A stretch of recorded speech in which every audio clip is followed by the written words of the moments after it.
లోక్సభలో డీలిమిటేషన్ అంశంపై జరుగుతున్నటువంటి చర్చ సందర్భంగా భారతీయ జనతా పార్టీ యువ ఎంపీ తేజస్వి సూర్య తెలంగాణ రాష్ట్ర ఏర్పాటును పాకిస్తాన్ విభజనతో పోల్చడం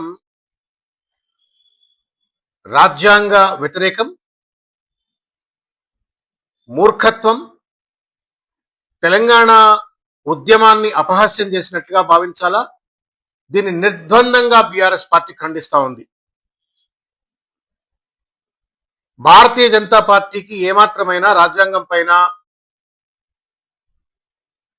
ప్రజాస్వామ్య స్ఫూర్తి పైన, తెలంగాణ ఉద్యమం పైన ఒకవేళ కనుక గౌరవం ఉన్నట్టయితే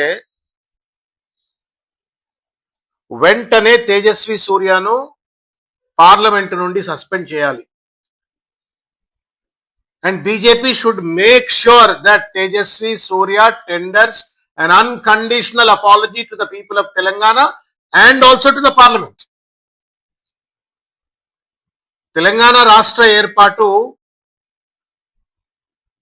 ఒక రాజ్యాంగబద్ధమైనటువంటి ఒక ప్రజాస్వామ్య ప్రక్రియ. అది భారత పార్లమెంటు ఆర్టికల్ 3 ద్వారా ఏర్పరచబడ్డటువంటి ఒక తెలంగాణ రాష్ట్రాన్ని ఇండియా పాకిస్తాన్ విభజనతో పోల్చడము, బ్రిటిష్ వాళ్ళు దేశ విభజన జరిపినట్టుగా భారత పార్లమెంట్ జరిపింది అని చెప్పి బ్రిటిష్ వాళ్లతో భారత పార్లమెంటును, భారత ప్రభుత్వాన్ని పోల్చడం అనేటువంటిది ఇది ముమ్మాటికి నేరం. రాజ్యాంగాన్ని అపహాస్యం చేసినట్టే, పార్లమెంట్ను అపహాస్యం చేసినట్టే. And that to being a learned MP, ruling పార్టీకి చెందినటువంటి ఎంపీ ఈ రకంగా పార్లమెంటును, రాజ్యాంగాన్ని అపహాస్యం చేసే రీతిలో మాట్లాడటం, తులనాడటం, బ్రిటిష్ వాళ్ళతో పోల్చడం అనేటువంటిది క్షమించరాని నేరం. ఆయనను వెంటనే పార్లమెంట్ నుండి సస్పెండ్ చేయించాలా, ఆయనతో అన్కండిషనల్ అపాలజీ చెప్పాలా, ఆయన పైన తగు బిఎన్ఎస్ఎస్ ప్రకారంగా శిక్ష పడే విధంగా తగిన కేసులు ఆయన పైన నమోదు చేయాలా అని చెప్పని మేము కేంద్ర ప్రభుత్వాన్ని కోరుతా ఉన్నాం, స్పీకర్ గారిని కోరుతా ఉన్నాను. ఎంత ధైర్యం భారతీయ జనతా పార్టీకి! గతంలో నరేంద్ర మోడీ గారు, అమిత్ షా గారు చాలా సందర్భాలలో తెలంగాణ రాష్ట్ర ఏర్పాటు ఏదో తల్లిని కోసి ముక్కలు చేసిండ్రు, తల్లి నుండి పిల్లను వేరు చేసిందని చెప్పని, లేకపోతే పార్లమెంట్ లో తలుపులు బంద్ చేసి ఏదో తప్పుడు పని చేసినట్టుగా తెలంగాణ రాష్ట్ర ఏర్పాటు పైన పలు సందర్భాలలో నరేంద్ర మోడీ గారు మాట్లాడినారు. పరాకాష్ఠగా ఇవాళ పనిగట్టుకొని ఇవాళ తేజస్వి సూర్య మాట్లాడటం అనేటువంటిది భారతీయ జనతా పార్టీ వైఖరా, తేజస్వి సూర్య వైఖరా? ఎందుకింత అక్కస వెళ్ళగక్తా ఉన్నారు తెలంగాణ ప్రజల పైన, తెలంగాణ ఉద్యమం పైన? తీవ్రంగా బీఆర్ఎస్ పార్టీ ఖండిస్తా ఉంది. తేజస్వి సూర్య వ్యాఖ్యలు last nail in the coffin అని చెప్పని అంటారు. దిగజారుతున్నటువంటి ఒక బీజేపీని పూర్తిగా కూడా బొందబెట్టడం కోసం ఇటువంటి ఒక వ్యాఖ్యలు తేజస్వి సూర్య చేసినట్టుగా భావిస్తా ఉంది.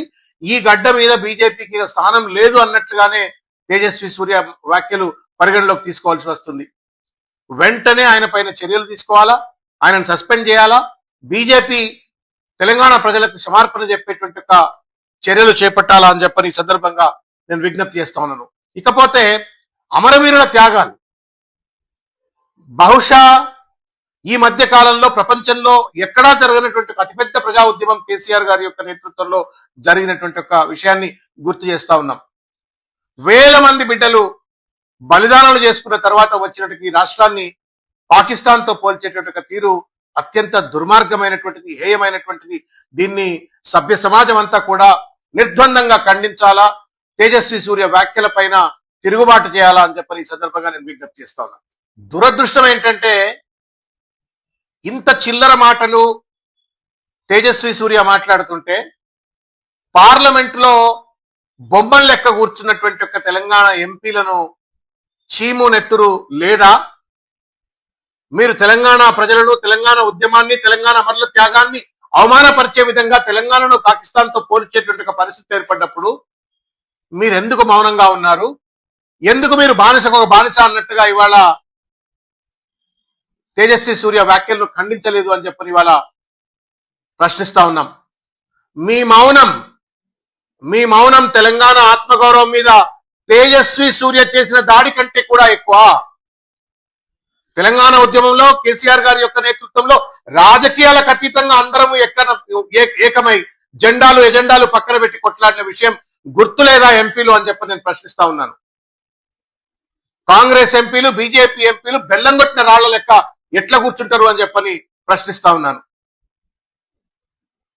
మీరు కూడా తెలంగాణ ప్రజలకి వాళ్ళ సిట్టింగ్ ఎంపీస్ ఎవరైతే ఉన్నారో వాళ్ళందరూ కూడా తెలంగాణ ప్రజలకు క్షమార్పణ చెప్పాలా. మీ బాధ్యతారాహిత్యానికి, మీ చేతగానితనానికి, మీ అర్థం పర్థం లేని మౌనానికి మీరు తెలంగాణ ఆత్మగౌరవం పైన దాడి జరుగుతుంటే మీరు వంచనకు గురి చేసినట్టుగానే భావిస్తా ఉన్నారు.